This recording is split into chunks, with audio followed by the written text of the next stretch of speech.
Boa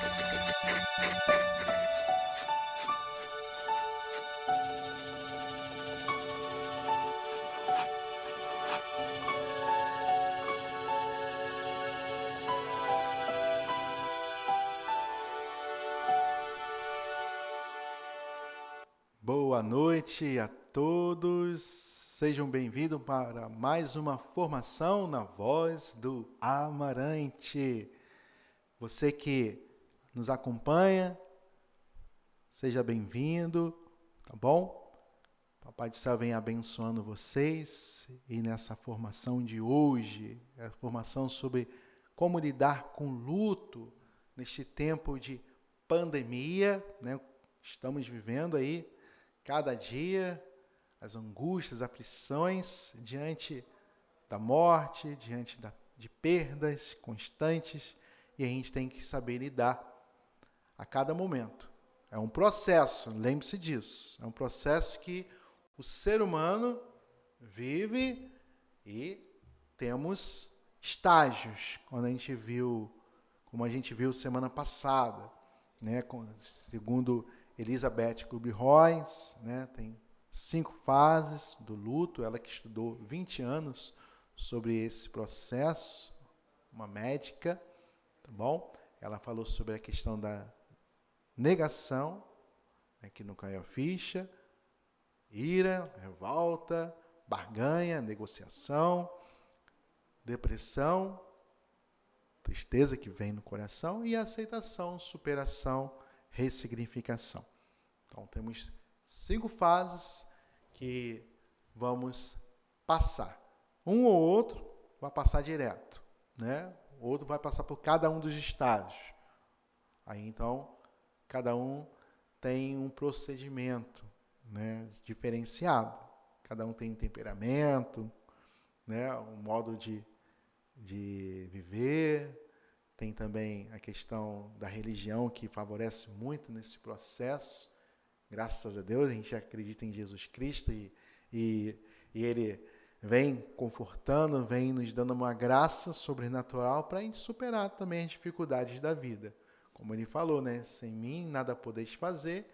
No mundo tereis tribulações, mas coragem, eu venci o mundo.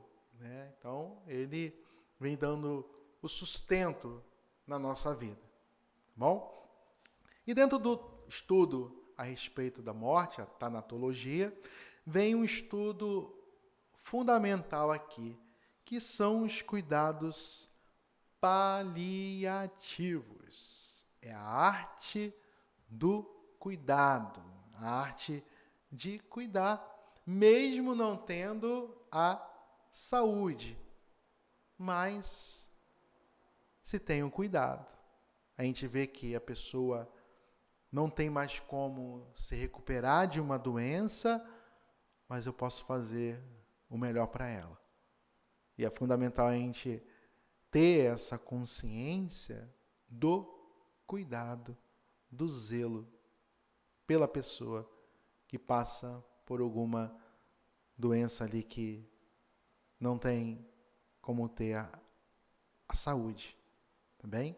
Então vemos aqui, diferente do paradigma de cura da ciência médica, os cuidados paliativos valorizam o ser humano em sua integridade bio, psico, social e espiritual. E aqui a gente vê toda essa integração do ser humano, que foi perdida, lembra do paradigma mecanicista e também de Descartes, que só vê a fisiologia do ser humano, aí separou o corpo da alma, pronto.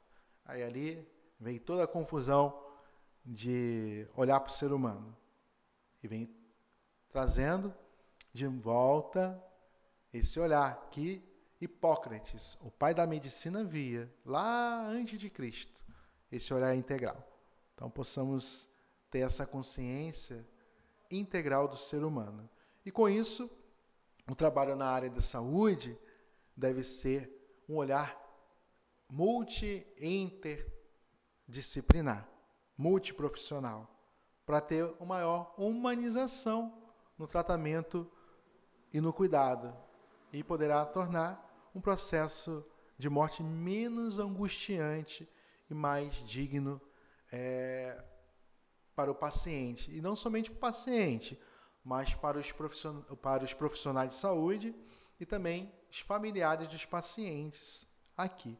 Aí a gente vê o quanto há uma superação e melhor qualidade de vida quando se trabalha com cuidados paliativos, tá bem? Então, na perspectiva da cultura e da vida, da cultura da vida e da ética do cuidado e da responsabilidade, buscar-se-á oferecer propostas de contribuições bioéticas e éticas que potencializem a defesa da vida física em todas as fases e situações, tá bom? De acordo aí com Léo Pessini, que foi um dos superiores da ordem camiliana. Vale a pena a gente conhecer os camilianos, são especialistas em saúde e espiritualidade. A pastoral da saúde bebe muito da espiritualidade camiliana. Quem não conhece São Camilo foi um padre que no século XVI Deus inspirou ele para cuidar dos doentes. E ele, mesmo doente, cuidava dos doentes antes de fundar a ordem dele. Aí estava lá e voltava para casa. Daqui a pouco ficava doente e cuidava dos doentes no hospital. Aí veio no coração dele para cuidar dos doentes. E ali nasce a ordem camiliana, um grande reformador da igreja do século XVI. E ele dizia que encontrava Jesus em cada doente. Lembre-se da passagem de Jesus em Mateus 25, estava doente e me visitaste. Ele fazia o perfeito encontro com Jesus ali. E possamos ter esse cuidado também com os nossos doentes, aqueles que necessitam do nosso apoio. Diante dos estudos da bioética, né? Quem não sabe sobre bioética, a bioética é uma palavra que surgiu no século passado, logo após a Segunda Guerra Mundial, diante de tantas coisas ruins que aconteceram, principalmente os abusos, né? Diante de trabalhos científicos com seres humanos, que durante a guerra muitas coisas ruins aconteceram, principalmente ali com alguns cientistas sem ética e bioética nenhuma, que pegavam assim, por exemplo, eu quero saber como fica essa pessoa sem o fígado. Tirava o fígado, aí via a reação dela, legal. Cresceu muito a ciência, mas não tinha ética nem bioética. Aí a bioética surge na década de 50, logo após a Guerra Mundial, dando a dignidade do ser humano.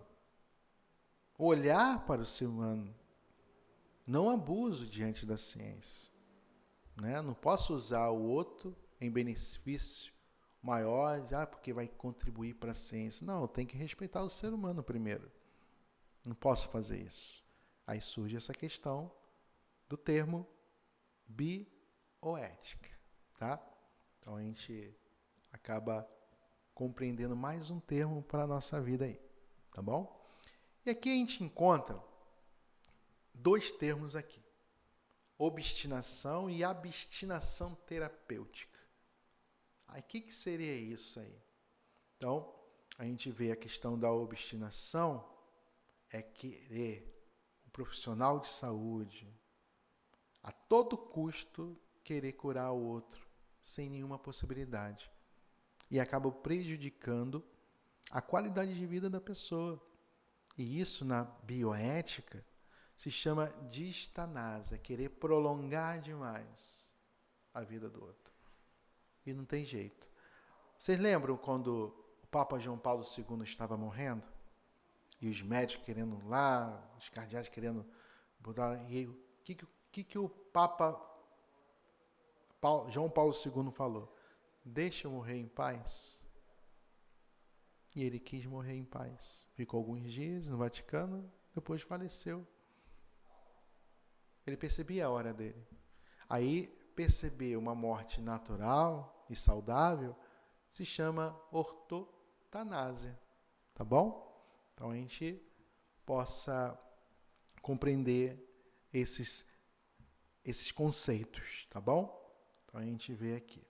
Então, o conceito de eutanásia caracteriza por uma morte lenta e sofrida, com o abuso de medidas terapêuticas, infringindo intenso sofrimento e dor ao moribundo, com ações médicas incapazes de modificar o quadro do doente, do paciente. Tá bom? E aqui a questão da abstinação terapêutica, né? Aí você abstém, opa, não quero me envolver nisso. Aí está dentro da mistanásia ou a eutanásia social, que se dá na negligência do governo, ou instituição, ou pessoais, com as classes mais pobres que acabam morrendo por falta de apoio. Então a gente vê, nessa situação que a gente está em pandemia, uma mistanásia, a negligência de alguns para recorrer aí, favorecer com a vacina, né? Então a gente vê também instituições que acabam prejudicando aí, até mesmo pessoais. Então isso prejudica muito o ser humano, tá? E às vezes aqui, no dia a dia de algum profissional, possa ter abstinação de não querer se envolver. Aí você vê uma frieza. Aquela frieza, muitas das vezes, é uma proteção. Porque se eu me envolver, eu vou ficar mexido emocionalmente, não vou conseguir trabalhar. E alguns acabam criando uma abstinação.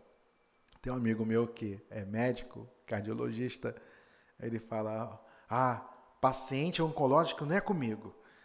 Não, você com os seus doentes aí. Eu não, mas se tiver eu cuido, mas eu evito.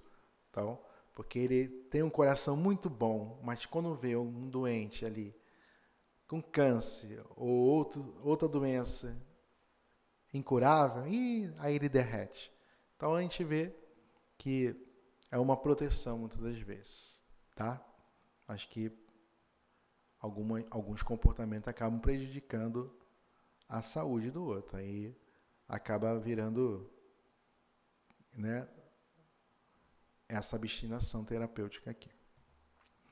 Então, temos aqui um fruto de um trabalho muito bonito, que é do Dom Luiz Lopes Ritt, com a morte social. É um trabalho dele, de pós-doutorado, que fala sobre essa mistanase ética. Então, fundamental a gente estudar.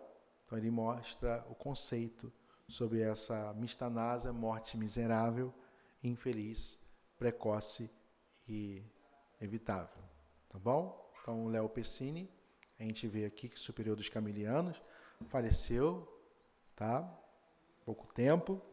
Então, ele vem trabalhando a questão do termo bioética, como ética aplicada, situada no seu contexto social injusto e plural, e visa contribuir para a tutela, defesa e promoção da vida humana, tá? Sobretudo diante da mistanásia precoce evitável.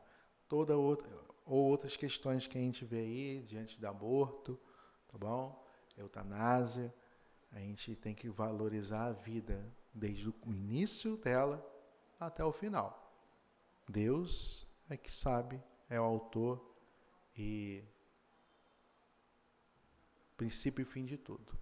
Não cabe a gente intervir das ações de Deus. Tá bem? Então, o sofrimento com o olhar transcendente, que a gente viu aqui com Kubler-Ross, né, que ela vem trazendo aqui o sofrimento que antigamente era comum, como o nascimento era um evento mais natural, mais longo, mais dolorido. Havia uma finalidade e uma recompensa futura no sofrimento, pois antigamente havia um número de pessoas que acreditavam incondicionalmente em Deus, inclusive o olhar transcendente, algo que é além daqui deste mundo, e as pessoas se sentiam mais aliviadas, tem algo que o céu que vai confortar, né? Então, esse olhar transcendente favorece muito uma melhor qualidade de vida. Tenha sua fé, hein? Guarde a sua fé. Fundamental. Tá bom? Então, vemos aqui uma meditação sobre na atualidade, sobre as anestesias, na tentativa de evitar a dor.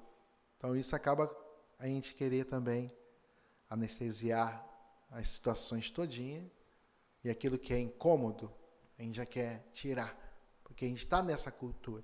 A gente não se permite passar dor, sofrimento, e a gente supera. A gente não está habituado mais com isso, então qualquer coisa a gente quer amenizar. Então acaba vindo esses pensamentos de querer repudiar aquilo que vai nos fazer sofrer, e não é por aí. Então o sofrimento perdeu a razão de ser, e isso dificulta a gente. Isso dificulta todos nós. Hoje tem pessoas usando drogas, muitas pessoas usando drogas hoje, álcool, deixando o alcoolismo tomando conta, para amenizar o sofrimento, a dor. Tem que saber lidar com a dor e o sofrimento. Amadurece nosso ser, faz fortalecer o nosso ser. Fundamental aqui, tá bom? A sociedade tem contribuído constantemente na rejeição da morte, e de um lado a rejeição religiosa, a crença no significado do sofrimento aqui na Terra e a recompensa no céu após a morte, dando significado de esperança e também sentido. E de outro lado, a sociedade, que não oferece nada, mas que aumenta apenas a ansiedade. Não é o que acontece? Cadê? Tira um Deus da gente. E vai dar o quê? Não vai ter nada. E o vazio existencial no coração. E por falar esse vazio existencial que a gente sente no coração, né? A gente vem aqui. Nada melhor que o que esse autor, que eu gosto muito, Viktor Frankl, ele fala do valor do sofrimento humano, análise existencial. Ele foi discípulo também de Freud, né? E discordava do olhar exagerado ali da questão que o homem apenas no prazer.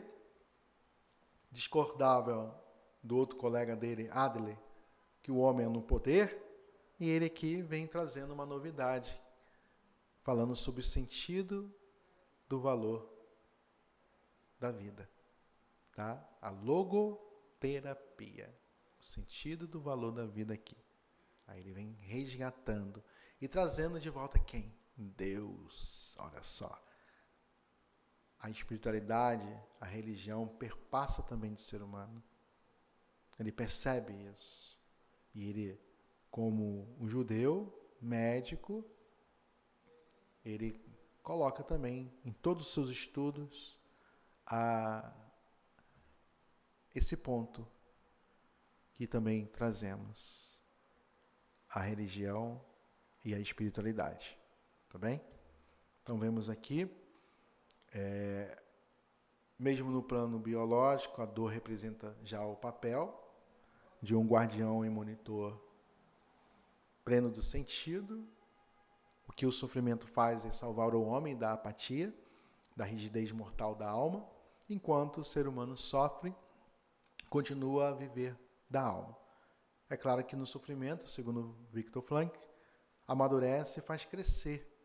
O sofrimento torna-nos mais ricos e poderosos, como acontece com ele mesmo no campo de concentração nazista, dando sede de sentido à própria vida. O que aconteceu com ele? Ele, como judeu, durante a Segunda Guerra, os judeus ficavam ali no campo de concentração e os nazistas oprimindo ali cada um deles. E o medo de morrer constante. Imagina ficar ali só com a morte na cabeça. Eu vou morrer, eu vou morrer. Então não vou ter esperança de nada. No momento que ele viu uma rosa belíssima, deu um estalo nele. Se a Rosa consegue viver tão bem assim, por que eu não? Aí deu a sede de sentido. Sede de sentido. Dali veio despertar. Tirou dele as crenças nucleares distorcidas e começou a ver, a viver como se fosse o único. Aí eu lembro da passagem de Mateus 6. Buscai primeiro o reino de Deus e sua justiça e tudo mais vos será acrescentado. A cada dia basta o seu cuidado. O amanhã tem suas próprias preocupações. Então ele vivia como se fosse o único o dia dele. E ali ele soube resgatar a sua existência. Não mais pensando na morte, que às vezes a gente fica pensando em várias coisas, que o ser humano é assim. Ele pensa em um monte de coisa aquilo que não é. E o real não é vivido. Que a gente pensa em mais coisas que não são, bota só no papel só. Pensando mais coisas que não são do que aquilo que é de verdade. Então a gente tem que parar com isso também, né? E parar para ter uma vida em paz. Jesus falou sobre isso. Aqui está de modo sistemático, científico, mas Jesus em Mateus 6 fala bem claro a vivência nossa a cada dia. Possamos buscar isso e viver como ter uma vida bem saudável. Tá bom? Quem vai falar melhor? Ele vai dizer, Viktor Frankl. Quem vai falar melhor sobre o sofrimento e a dor do ser humano não é o psicólogo, nem o antropólogo, nem o sociólogo, mas sim o teólogo. Olha só, cara, um médico, um psicólogo, logoterapeuta falando sobre isso. É o valor da teologia na nossa vida. O estudo sobre Deus. Ele fala aqui no YouTube, tem um vídeo dele, O Valor do Sofrimento Humano, Viktor Frankl. Vocês possam ver depois, ele já velhinho, falando sobre esse valor da teologia para lidar melhor com a dor e o sofrimento e também a morte. Então possamos aí estudar mais a Sagrada Escritura, estudar aquilo que a igreja coloca para a gente dar o salto.